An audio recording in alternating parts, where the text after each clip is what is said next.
Happy Tuesday. Sorry about that. As we look live from our Broward camera in Fort Lauderdale, we're starting to see that sun peeking out, and also we're seeing the clouds as we look from our Key West camera. Checking in on the radar, Broward and Dade County looking okay, except for an isolated shower that just fizzled out actually as it was trying to make its way towards Palmetto Bay. Also, we've seen some rain across the lower Keys. The breeze out of the east northeast about 5-10 miles an hour, and temperatures in the low 80s in Fort Lauderdale, Miami, 79 in Kendall, and close to the mid 80s down through the Keys, and highs will climb to the low 90s today, similar to yesterday. It'll feel like the hundreds, except it'll be breezy at times, and on that onshore breeze there could be a brief shower, so we could see gusts as high as 20 miles an hour. So we are going to continue with hazardous boating and beach conditions here. Small craft should exercise caution. We're seeing those seas about 2 to 5, choppy conditions on the bays, and also the red flags will be flying at the beach as there is a dangerous high risk of rip currents today through Friday. Swimming is not recommended. The UV index very high. Tonight we could see some showers, especially around the evening hours.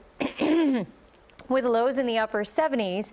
And today, September 10th, marking the official peak of the season. And yes, we're watching 3 waves, the first of which is near the northern coast of Hispaniola. And over the next 2 days, a 0% chance of development, but over the next 5 days, a 20% chance as it moves west-northwest over the Bahamas, Florida, likely bringing heavy rain, and then moving into the Gulf of Mexico, likely into the weekend. That's when there's just a low potential of development, something we'll be watching, as well as a wave 900 miles east of the Lesser Antilles, which has a 30% chance of development in the next 2 to 5 days, and a wave off the coast of Africa has a 20% chance of development over the next 5 days.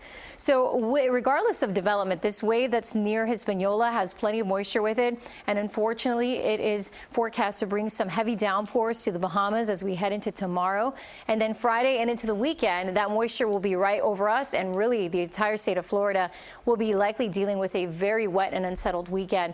In the meantime, breezy with a chance for more showers for your Wednesday and Thursday, and even better chance of rain likely Friday into Saturday, depending on what happens with that wave.